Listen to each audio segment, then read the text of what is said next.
Čau, já jsem Tom a zdravím vás u druhého dílu ze série z udírny, kde vám ukážu, jak jsem si vyráběl generátor dýmu nebo Dymbox.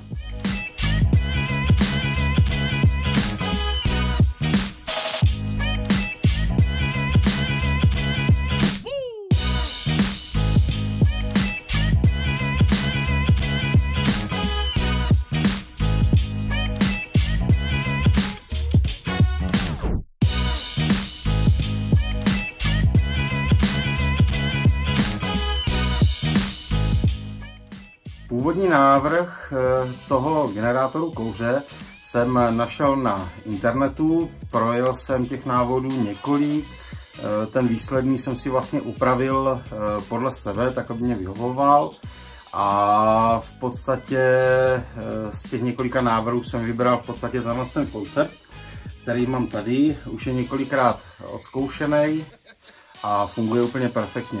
Co se týče vylepšení, které možná ještě v tom návodu pozdějším nebudou, tak v podstatě nebo se budou lišit, tak jsou v tom, že já jsem v těch videích, co uvidíte dál, tak jsem vyvrtal špatně díru.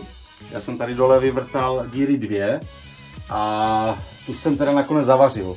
Jo, je možný, že to tam střihnu, že to tam nebude ani vidět, ale říkal jsem, že to zakryju nějakým plechem, neosvědčilo se to, nefungovalo.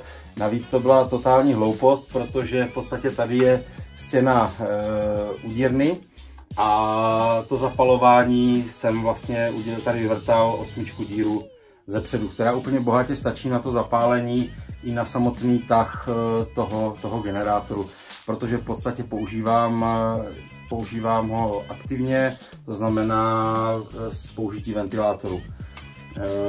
Ten ventilátor to je nějaký z počítače, co jsem použil jako regulaci prozatím, než si tomu vyrobím zbylou elektroniku asi až na tu novou udírnu, tak používám normální regulátor na 12 V na LED pásky, co jsem někde našel, co jsem měl v dílně. K tomu ještě jsem si nechal u bráchy vytisknout na 3D tiskárně náustek s redukcí a v podstatě, aby fungoval ten princip, který vlastně vhání ten dým do udírny a vlastně nasává nebo vytváří potlak a nasává ten kouř samotný.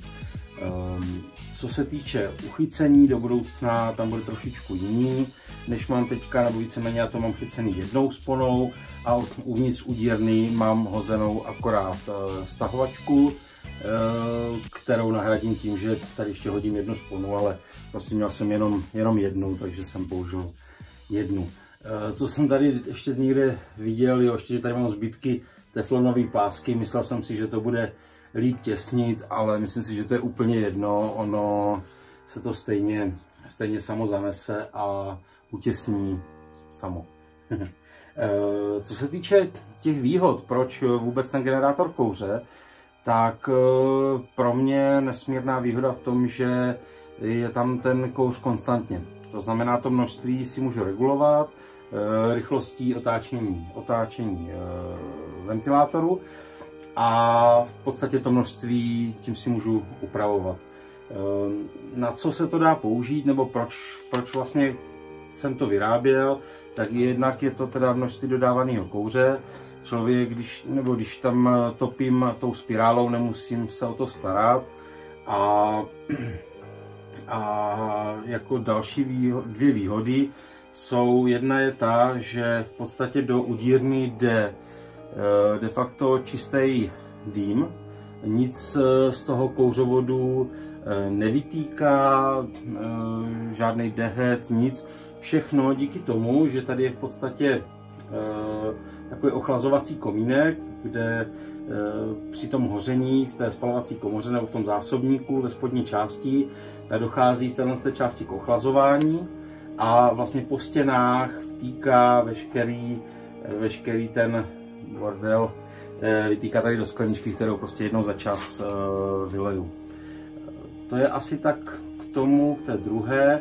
A ta třetí výhoda, hlavně se s tím dá udít studeným kouřem. bez toho, aniž by vám to chcíplo.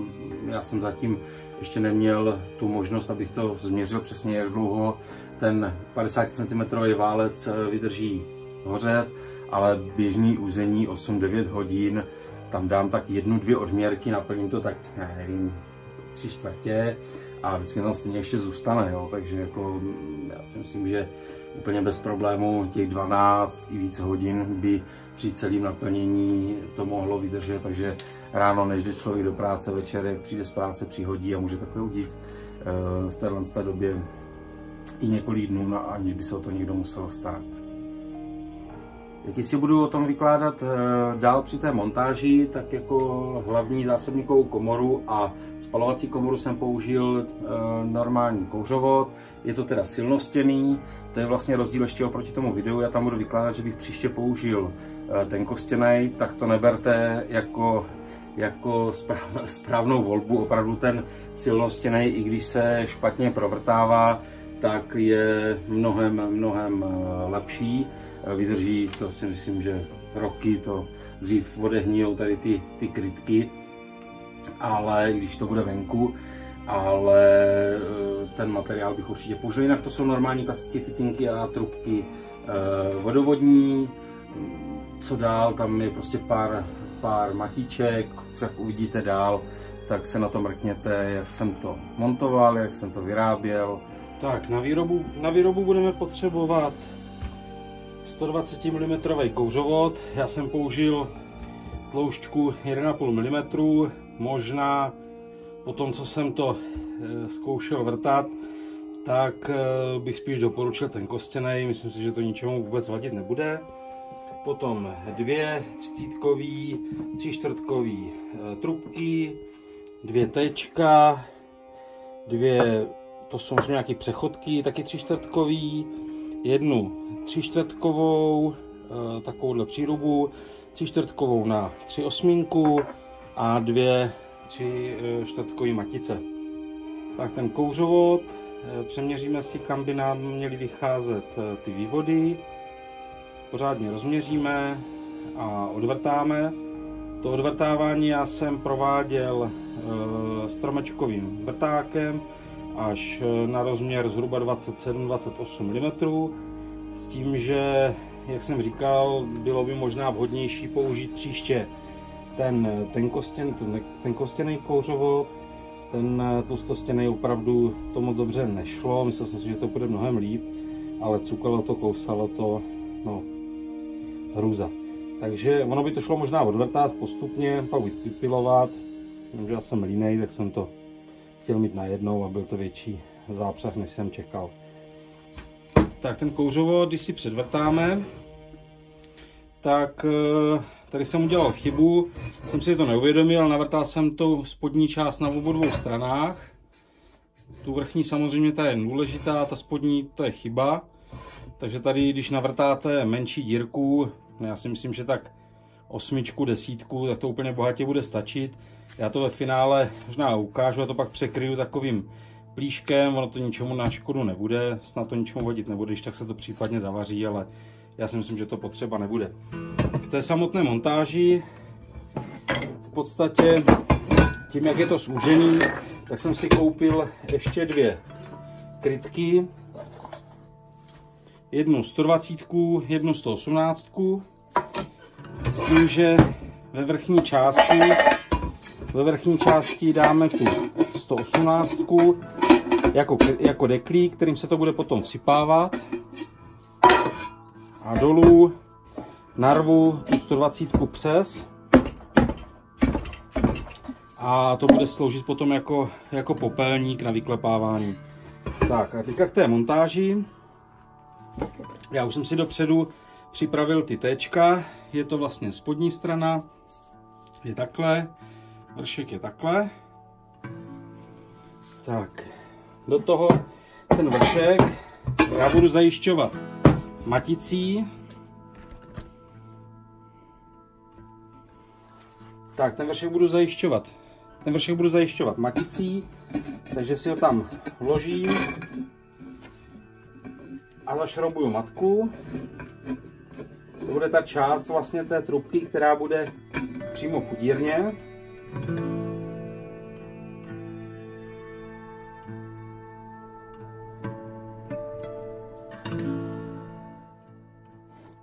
Tak, vysuneme a našroubujeme tu vrchní část.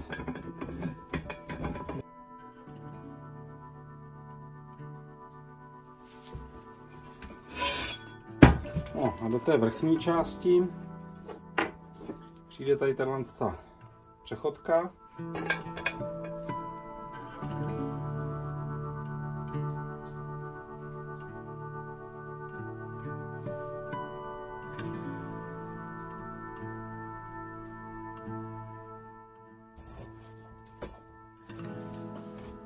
Tak takhle.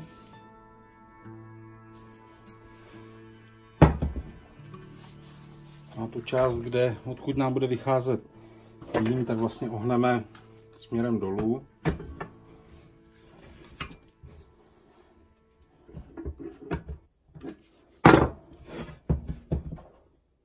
Tak. No, takhle vypadá ten vršek.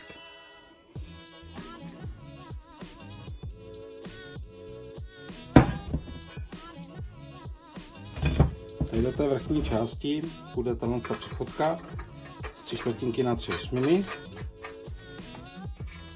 Tak. A budu potřebovat, koupil jsem hliníkovou trubku, 12. Tady je díra ale 11, takže si ji budu muset převrtat tak, abych tam mohl ještě tu trubičku strčit dovnitř, která nám vlastně bude ten vzduch vhánět dovnitř. Tak, tu tyčku si řízneme zhruba 22 cm. 22 cm. Tady je 11. Nenašel jsem 12kový vrták, tak to zkusím obrousit, jak moc mi to půjde.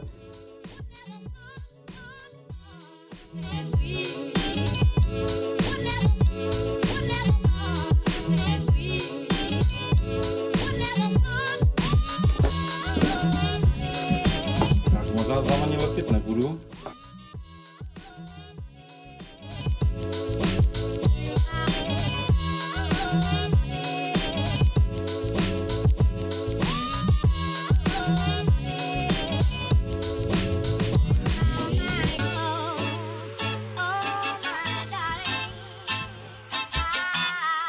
No, je to v prostředku, nevím, jestli tam bude vidět. Tak.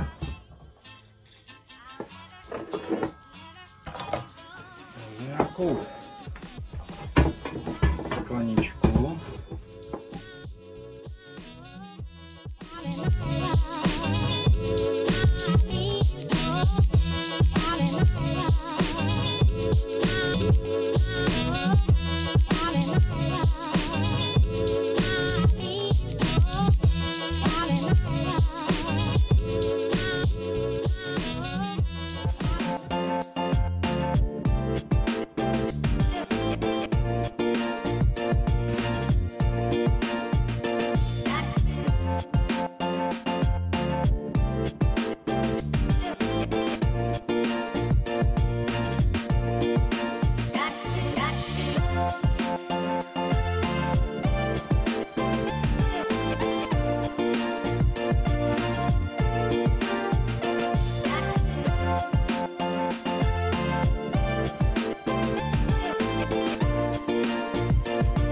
Palivo použiju lukovou štěpku.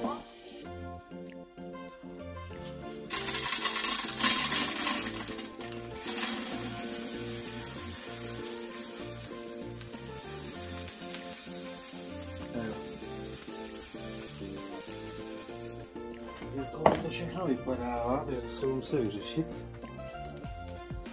Dolů dám tu skleničku.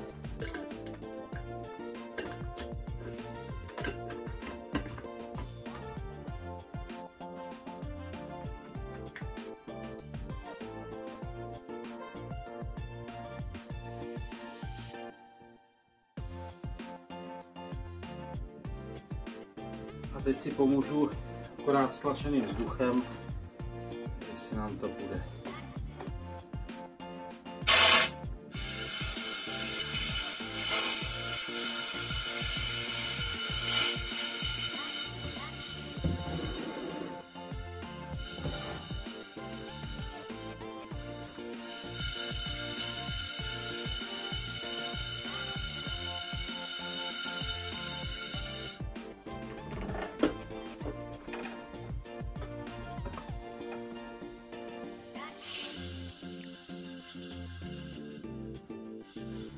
Je vidět, že vlastně tu dírku, jak jsem tam vyvrtal špatně, tak opravdu, kdyby byla malinkatá, tak to bude stačit. Já zkusím vymyslet nějaké překrytí a mělo by to pak dýmit samo. A asi to už nebudu zkoušet vevnitř.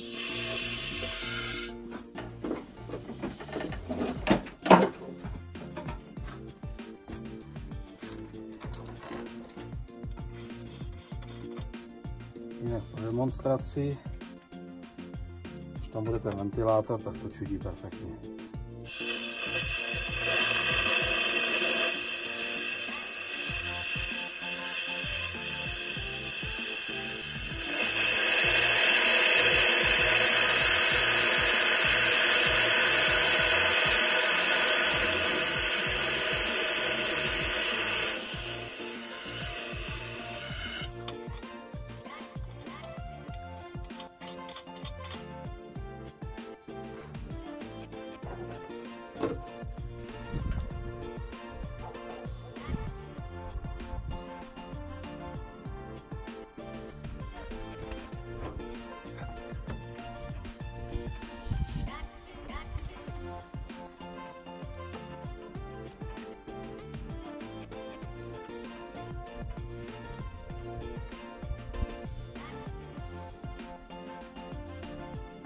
Tak jste teďka určitě viděli, jak se to zapaluje, jak jsem to poprvé ten Dimbox zapaloval.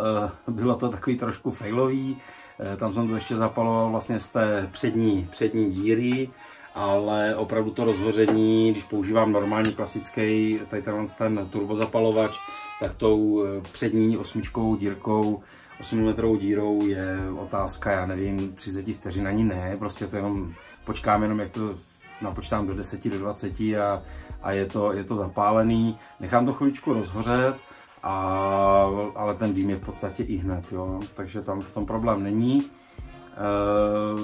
Doufám, že se vám to video líbilo. V dalších videích už co se týče uzení bychom se měli dostat k nějakým mým postupům, jak jsem vlastně došel až k tomu finálnímu, jak nakládat maso. Asi to z začátku budeme zkoušet všechno na bučku. A těšte se na ty další videa. Zůstaňte se mnou, když se vám to video líbilo, dejte like, odběr, budu za to strašně vděčný. A mějte se fajn, uvidíme se zase někdy příště. Čau!